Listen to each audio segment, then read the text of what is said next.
मित्रों नमस्कार। स्वागत है आपका मेरे इस YouTube चैनल पर। मेरा नाम है डॉक्टर R.B. धवन। नक्षत्रों पर कार्य ज़्यादा करता हूँ। नक्षत्र के अनुसार ही ज्योतिष में कुंडली का विश्लेषण करता हूँ। अगर आप भी अपनी जन्म कुंडली दिखाते हैं नक्षत्र गणना के अनुसार तो स्वागत है आपका। आज का जो वीडियो है वो भी नक्षत्रों पर ही है और वो है शनि ग्रह किस नक्षत्र में आ रहे हैं। शनि ग्रह नक्षत्र बदल रहे हैं। गोचर भ्रमण करते हुए शनि ग्रह 27 नक्षत्रों में अपनी गति के अनुसार भ्रमण करते हैं। 30 वर्ष में 30 वर्ष लगाते हैं वो 27 नक्षत्रों को पार करते हुए। और इस समय शनि ग्रह उत्तरा भाद्रपद नक्षत्र में प्रवेश करने जा रहे हैं 28 अप्रैल से 28 अप्रैल 2025 से। और इस नक्षत्र में उत्तरा भाद्रपद नक्षत्र में शनि ग्रह की स्थिति 4 अक्टूबर 2025 तक रहेगी। तो इसमें हर नक्षत्र, जिस नक्षत्र में आपका जन्म हुआ है, आपका जन्म कुंडली में चंद्रमा जिस नक्षत्र में था वही आपका जन्म का नक्षत्र है। और अगर आपका जन्म का नक्षत्र है उत्तरा भाद्रपद, जिस नक्षत्र में शनि ग्रह प्रवेश कर रहे हैं, या फिर है पुष्य नक्षत्र या अनुराधा नक्षत्र, क्योंकि ये तीनों ही नक्षत्र शनि ग्रह के नक्षत्र हैं। तो शनि ग्रह अपने ही नक्षत्र में प्रवेश कर रहे हैं 28 अप्रैल 2025 से 4 अक्टूबर 2025 तक रहेंगे। इस समय उत्तरा भाद्रपद, पुष्य और अनुराधा नक्षत्र वालों के लिए ये जो समय होगा, इस समय कोई विशेष अशुभ भी नहीं होगा और शुभ प्रभाव भी उनके लिए नहीं संकेत मिलता। परंतु वर्तमान समय जैसा चल रहा है उसकी तुलना में अगर हम बात करें तो थोड़ी बहुत स्वास्थ्य संबंधी समस्या हल्की फुल्की हो सकती है, या फिर स्वास्थ्य अगर पहले से ही प्रभावित है तो आपको सचेत रहने की आवश्यकता है। सावधान ज़्यादा रहिए। मानसिक दबाव भी रहता है ऐसे समय में, चाहे वो व्यापार से संबंधित हो या नौकरी से संबंधित हो, घरेलू समस्याओं के कारण से हो या शिक्षा। विद्यार्थियों को तो अक्सर शिक्षा का दबाव ज़्यादा रहता है। तो इसलिए मानसिक तनाव से थोड़ा सा आप खुद बच करके रहें और इसकी लापरवाही ना करें। परेशानियां और कठिनाइयों अगर ज़्यादा आपको महसूस हो रही हों तो फिर आप ओम गं गणपतये नमः, भगवान गणेश का बीज मंत्र है ये मंत्र जाप आप निरंतर कर सकते हैं। विघ्नहर्ता हैं भगवान गणेश। इस मंत्र का जाप करने से अवश्य आपके इस चिंताओं से आपको मुक्ति मिलेगी। ये समय कोई बुरा नहीं है, लेकिन थोड़ी बहुत टेंशन तनाव वाला समय तो रहेगा। बुधवार के दिन हरी सब्जियां भी आप मंदिर में दान करें, जिससे कि आपको और ज़्यादा लाभकारी परिणाम प्राप्त होंगे। शनि ग्रह उत्तरा भाद्रपद नक्षत्र में जा रहे हैं 28 अप्रैल 2025 से, लगभग ये रहेंगे 4 अक्टूबर 2025 तक। अब हम बात करेंगे पूर्वा भाद्रपद नक्षत्र की।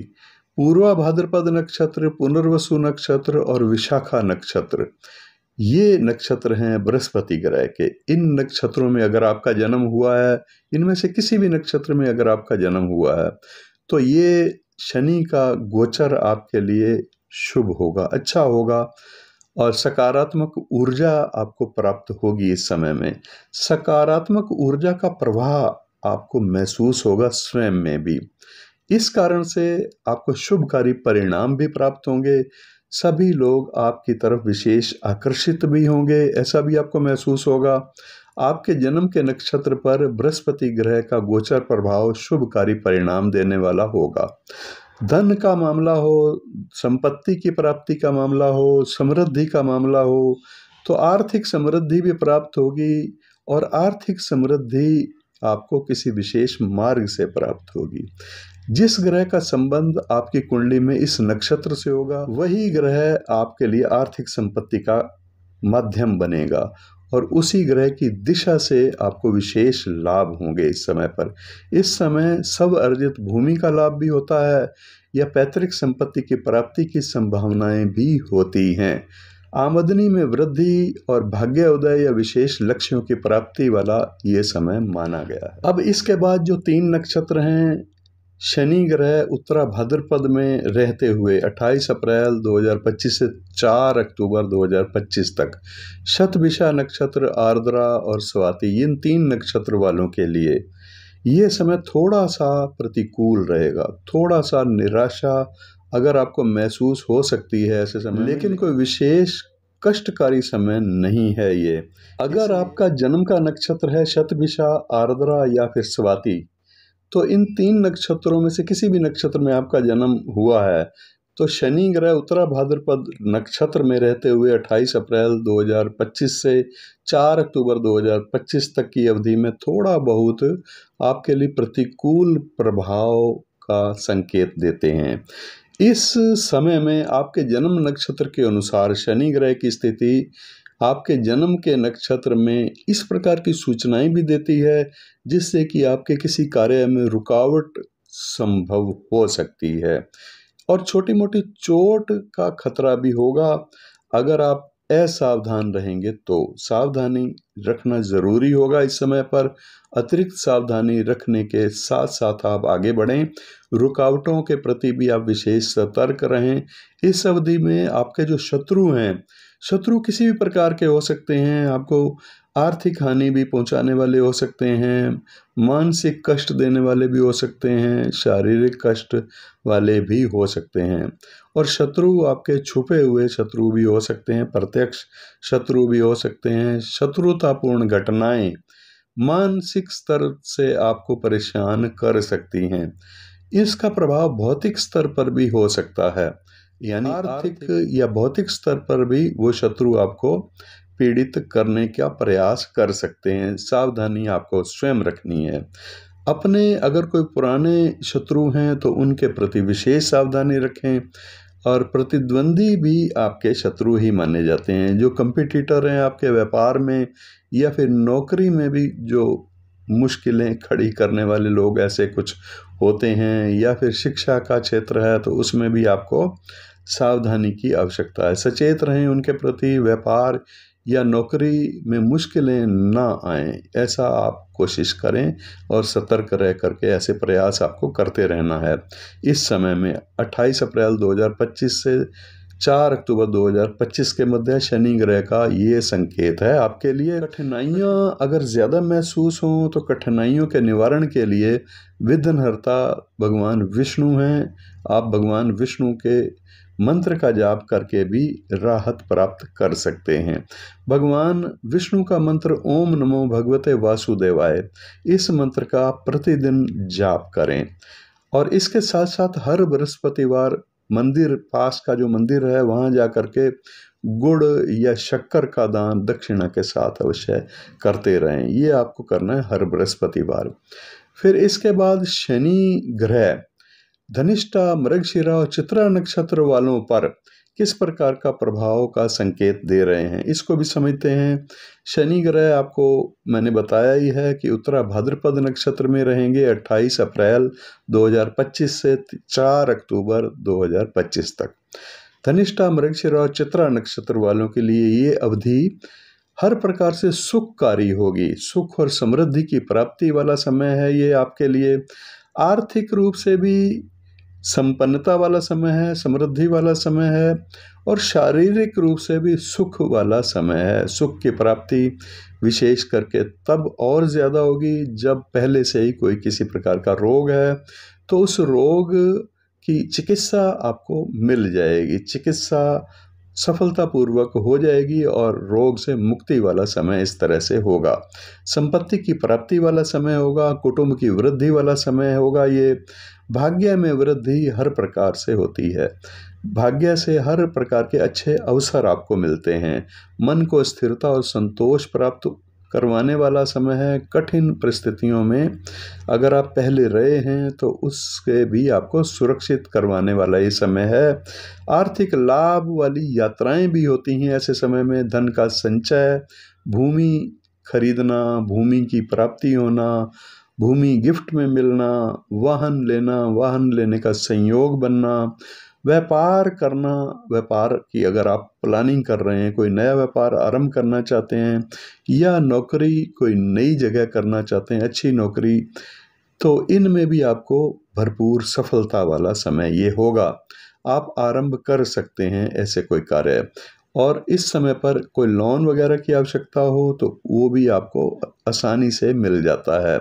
संरक्षण भी आपको मिलता है ऐसे समय। पहले से कोई जटिल परेशानियां चल रही हैं, चाहे वो शारीरिक रोग के कारण हैं या आर्थिक परेशानियां हैं, तो आसानी से उनसे मुक्ति मिलने वाला ये समय है। कठिन लक्ष्यों की प्राप्ति करवाने वाला ये समय आपके लिए है। इसके बाद शनि, श्रवण और रोहिणी और हस्त, इन 3 नक्षत्रों वालों के लिए शनि ग्रह उत्तरा भाद्रपद नक्षत्र में 28 अप्रैल 2025 को प्रवेश करेंगे और ये रहेंगे 4 अक्टूबर 2025 तक। तो अब हम जानते हैं श्रवण, रोहिणी और हस्त नक्षत्र वाले, जो कि चंद्रमा का नक्षत्र हैं, इनमें से कोई भी नक्षत्र है आपका, तो ये समय थोड़ा सा मानसिक चिंता वाला होगा आपके लिए, और दुविधाएं कोई खास नहीं हैं, लेकिन थोड़ी बहुत आपको विफलताएं या दुविधाएं दिखाई दे सकती हैं, इसलिए आपको ये समय कष्टकारी महसूस हो सकता है। कार्यों में बाधा, दुविधाएं और विफलताओं का सामना ऐसे समय में थोड़ा बहुत करना पड़ता है। अपनों से विरोध वाला समय भी होता है, ये डटकर मुकाबला करना होगा आपको, और असम्मान या अपमान का अंदेशा भी ऐसे समय में होता है। नए या पुराने शत्रु सक्रिय हो उठते हैं ऐसे समय में, और वो भी कठिनाई पैदा करते हैं, चाहे आपका कार्य क्षेत्र कोई भी हो। आपका कार्य क्षेत्र अगर कोई व्यापार है, या आपका कार्य क्षेत्र नौकरी है, या आपका कार्य क्षेत्र सामाजिक है, पारिवारिक या आस पड़ोस से भी परेशानियां होती हैं ऐसे समय में। अगर आप विद्यार्थी हैं तो शिक्षा के क्षेत्र में भी आपको अतिरिक्त मेहनत करने की आवश्यकता होगी। कुल मिलाकर शारीरिक, मानसिक और आर्थिक, इन 3 प्रकार से नकारात्मक परिणाम प्रकट अक्सर होते हैं, थोड़े बहुत होते हैं, इतने नहीं होते। शुभ कार्यों का बस अवरोध वाला समय ये माना गया है, अवरोध और कठिनाइयों वाला समय माना गया है ये, और इसलिए आपको अतिरिक्त सावधानी की और सचेत रहने की आवश्यकता होगी। ऐसे में कठिनाइयों की कमी हो सकती है, सचेत रह करके और सावधान रह करके। कठिनाइयाँ फिर भी ज़्यादा महसूस हों तो उन परेशानियों का निवारण भी है। उन परेशानियों को निवारण करने वाले विघ्नहर्ता हैं माता दुर्गा। माता दुर्गा की पूजा उपासना करें इस समय में। ओम दुम दुर्गाय नमः, इस मंत्र का जाप भी प्रतिदिन आप कर सकते हैं, या फिर दुर्गा सप्तशती का पाठ आप प्रतिदिन करें। और इसके साथ साथ सोमवार के दिन अन्न दान करें, किसी भंडारे में दान करें, मंदिर में दान करें, लेकिन अन्न के साथ आपको नमक ज़रूर देना है। दान में नमक और दक्षिणा ये आप शामिल ज़रूर कर लीजिएगा।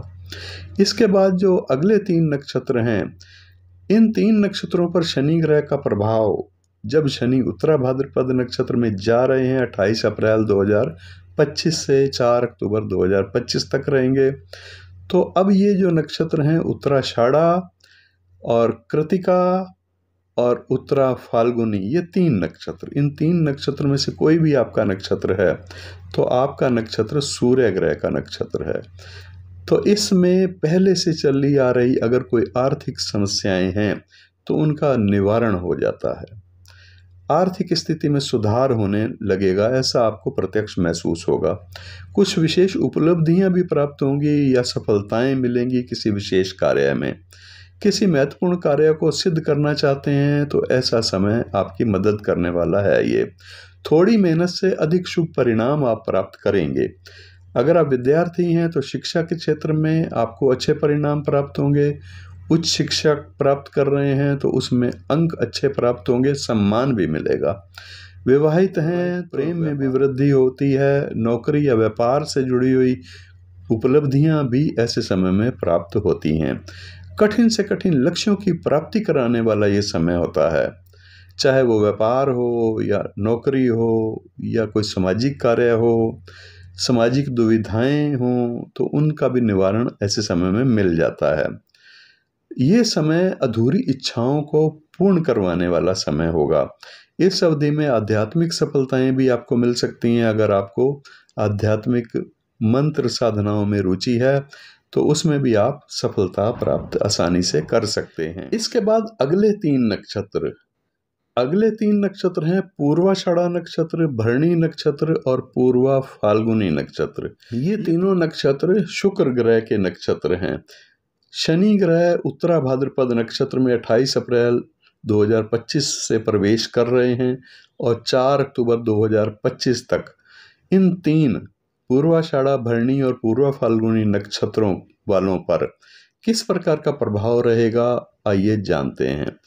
ये समय आपके लिए थोड़ा सा विपरीत परिस्थितियां का संकेत देता है। विपरीत परिस्थितियों का सामना आपको करना पड़ सकता है। आप डटे रहें और निश्चिंत होकर के आप उस कार्य में लगे रहें। कार्य को आप छोड़ें ना, जो भी कार्य आपके जिम्मे है उसको आप आधा ना छोड़ें।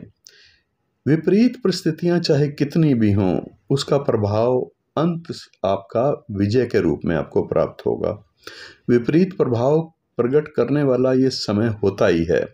इस समय में आपदाओं या बुरी घटनाओं का खतरा भी होता है, तो इसके लिए आपको अतिरिक्त सावधानी रखने की भी आवश्यकता होगी। और सावधानी स्वास्थ्य के प्रति भी आपको रखनी है। स्वास्थ्य के लिए अतिरिक्त सावधानी या आर्थिक स्थिति डगमगा ना जाए, इसके लिए अतिरिक्त सावधानी। व्यापार करते हैं तो नौकरी, अगर आप परेशान हैं तो नौकरी छोड़ने की जल्दबाजी भी नहीं करनी चाहिए। पहले से आरंभ किए गए किसी कार्य की समाप्ति की सूचना भी मिलती है या नौकरी परिवर्तन भी करना पड़ सकता है कभी कभी, तो ऐसी उतावलापन या जल्दबाजी ना करें। लापरवाही से स्वास्थ्य संबंधी कोई पुरानी समस्या भी जटिल हो सकती है, ऐसी लापरवाही भी ठीक नहीं होगी ऐसे समय में। या फिर आर्थिक समस्याएं पैदा करने वाला कोई कार्य ना करें, नहीं तो वो आर्थिक समस्याएं गंभीर हो सकती हैं। व्यापार करते हैं या कोई प्रोफेशन है आपका, व्यापारिक, पारिवारिक, सामाजिक या राजनीतिक मामलों में ये समय थोड़ी सी कठिनाइयां लेकर के आता है। सुरक्षा और सावधानी ये ज़रूरी है। कठिनाइयों पर नियंत्रण इसी से हो सकता है। और अगर आपको ज़्यादा कठिनाइयां महसूस हों तो इसके लिए विघ्नहर्ता हैं भगवान शिव। भगवान शिव की उपासना अवश्य आपको राहत देगी। भगवान शिव के किसी भी मंत्र का आप जाप कर लें। ओम नमः शिवाय मंत्र का आप प्रतिदिन ज़्यादा से ज़्यादा जाप करें। और अगर हेल्थ संबंधी कोई परेशानियां हैं, स्वास्थ्य संबंधी कोई प्रॉब्लम आपको महसूस हो, तो फिर महामृत्युंजय मंत्र का जाप आप कर सकते हैं। आर्थिक रूप से परेशानियां हैं तो ओम नमः शिवाय आप 108 बार रुद्राक्ष की माला से जाप करें प्रतिदिन कम से कम।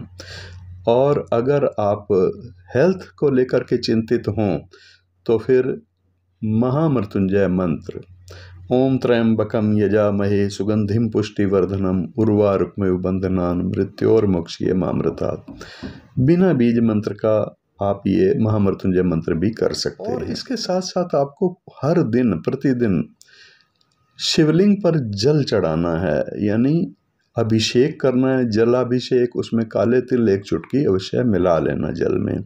तो इससे भी भगवान शिव प्रसन्न होकर के आपकी समस्याओं का अवश्य निवारण करेंगे।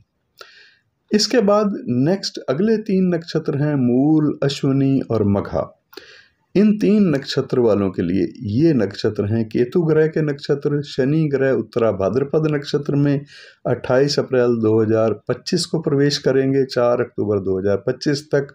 मूल, अश्विनी और मघा नक्षत्र वालों के लिए क्या कहते हैं शनिदेव? ये समय आपके लिए चिंताओं से मुक्ति वाला समय है। आपके मित्र, आपके संबंधी और आपके शुभ चिंतक ये आपके और नज़दीक आने लग जाएंगे। आपको सहायता प्राप्त इनसे हो सकती है। ऐसे समय सहायता हो या समर्थन, ये दोनों आपको प्राप्त होंगे। ये सुखकारी समय है। बिजनेस के लिए भी सुखकारी अच्छा समय है। बिजनेस में पार्टनर से भी आपको लाभ वाला समय है, या फिर लाइफ पार्टनर से भी संबंध अच्छे रहेंगे इस समय में। अगर प्रेमी प्रेमिका हैं आप, तो फिर आपसी संबंध में आपकी प्रगाढ़ता आएगी और सहयोग में वृद्धि वाला समय है। आपका सामाजिक क्षेत्र या राजनीतिक क्षेत्र या व्यापारिक क्षेत्र जो भी है, चाहे आप अध्यापन कर रहे हैं तो आपका अध्यापन का क्षेत्र है, सामाजिक क्षेत्र है, व्यापारिक है, राजनीतिक है या नौकरी करते हैं, तो उनमें सम्मानजनक समय है। ये सम्मानजनक समय का आप लाभ उठाएं और सम्मान में भी वृद्धि करवाने वाला समय होगा। सरकारी नौकरी या अध्यापन के क्षेत्र में प्रभाव में वृद्धि करवाने वाला समय है, लोकप्रियता प्राप्त करवाने वाला समय है, लोकप्रियता और सम्मान की प्राप्ति होगी। किसी विशेष कार्य में सफलता प्राप्त होती है, ऐसे समय में भौतिक वस्तुओं की प्राप्ति होती है, लग्जरी की प्राप्ति होती है, आभूषण, ज्वेलरी, महिलाओं के लिए सुंदर घर, कार, वाहन, अच्छे से अच्छा वाहन की प्राप्ति करना चाहते हैं तो मतलब सभी प्रकार के सुख प्राप्त करवाने वाले जो भौतिक साधन हैं उनकी प्राप्ति होती है या फिर उनमें वृद्धि होती है। ये है आप 3 नक्षत्र वालों के लिए, मूल, अश्विनी और मघा वालों के लिए था। अब अगले जो 3 नक्षत्र हैं जिसमें शनि ग्रह उत्तरा भाद्रपद नक्षत्र में रहते हुए 28 अप्रैल 2025 से 4 अक्टूबर 2025 तक, ये हैं ज्येष्ठा, रेवती और अश्लेषा। ये बुध के तीनों नक्षत्र, इनमें से कोई भी नक्षत्र में अगर आपका जन्म हुआ है तो इस अवधि में आपके मित्र, आपके संबंधी या आपके जो भी रिलेटिव हैं उनसे आपकी गहराई से प्रगाढ़ता वाले संबंध आपके हो जाएंगे। मित्रता हो तो मित्रता और गहरी हो जाएगी, मित्रता नहीं तो मित्रता बनती हैं, संबंध बनते हैं, नए संबंधी भी बनते हैं, नए मित्र भी बनते हैं। इस समय में घनिष्ठ और पुराने मित्रों से घनिष्ठ संबंध होने लग जाते हैं। घनिष्ठता होकर के सहयोग में वृद्धि भी होती है और नए रिश्ते भी बनते हैं। ये समय शुभ घटनाओं वाला समय माना जाता है। व्यापारिक क्षेत्र हो, शिक्षा का क्षेत्र हो, दोनों में ही मान सम्मान की प्राप्ति होती है। या फिर आप नौकरी करते हैं, सामाजिक कार्य करते हैं, हर क्षेत्र में आपको अच्छे समाचार प्राप्त होंगे। ऐसे समय में मान सम्मान की प्राप्ति होगी। नौकरी, व्यापार या राजनीति में अधिनायक बनाने की क्षमता रखने वाला ये समय है। यानी अधिनायक से मतलब है कोई पद प्राप्ति के संकेत भी इस समय में होते हैं। बड़ी सफलता, बहुत बड़े लक्ष्यों की प्राप्ति कराने वाला ये समय माना गया है। ऐसी संभावनाएं ऐसे समय में होते हैं। प्रयास आपको स्वयं करना है, प्रयास करने से ही सफलताएं मिलती हैं। अगर सरकारी अधिकारी हैं तो उसमें पद में वृद्धि वाला समय होता है। गृहस्थ जीवन, प्रेमी प्रेमिका के आपसी संबंध, वैवाहिक प्रेम संबंध प्रगाढ़ होते हैं। सुख, सहयोग, सफलता, समृद्धि और सहायता, ये सब कुछ इस समय भरपूर प्राप्त होता है। तो ऐसा समय है ज्येष्ठा, रेवती और अश्लेषा नक्षत्र वालों के लिए। दोस्तों, मैं नक्षत्र गणना से ही प्रेडिक्शन करता हूँ और नक्षत्र गणना असल में वैदिक पद्धति ही है। वैदिक काल में नक्षत्रों का ही प्रयोग फलादेश के लिए किया जाता था। नक्षत्रीय गणनाएं ही पहले प्रमुखता से होती थी। इसके बाद फिर लगभग 2-2.5 हजार वर्ष पहले से ही राशियों का प्रचलन हुआ है। पहले राशियों का प्रचलन नहीं था, वैदिक काल में नक्षत्रों से ही सारी गणनाएं होती थी। इसलिए मैं मानता हूँ कि प्राचीन जो वैदिक पद्धति है एस्ट्रोलॉजी की, ज्योतिष की, उसमें नक्षत्र को प्रमुखता दी गई है। तो इसलिए नक्षत्रों से गणना करने का मतलब है सूक्ष्मता से परिणाम प्राप्त करना। आने वाले समय के बारे में सूक्ष्म परिणाम प्राप्त होते हैं। और अगर आप भी या आपका कोई मित्र नक्षत्र गणना के अनुसार अपनी जन्म कुंडली का विश्लेषण या कुछ जानना चाहते हैं तो आपको अपॉइंटमेंट फिक्स करनी होगी मेरे दिए गए व्हाट्सएप नंबर पर। वीडियो आपको कैसा लगा, जानकारी कैसी लगी नक्षत्रों से संबंधित आने वाले गोचर काल की शनि ग्रह के, तो ये आप बताएंगे मेरे को कमेंट्स के माध्यम से। आज के लिए इतना ही, फिर मिलेंगे दूसरे वीडियो में नक्षत्रों को लेकर के। नमस्कार।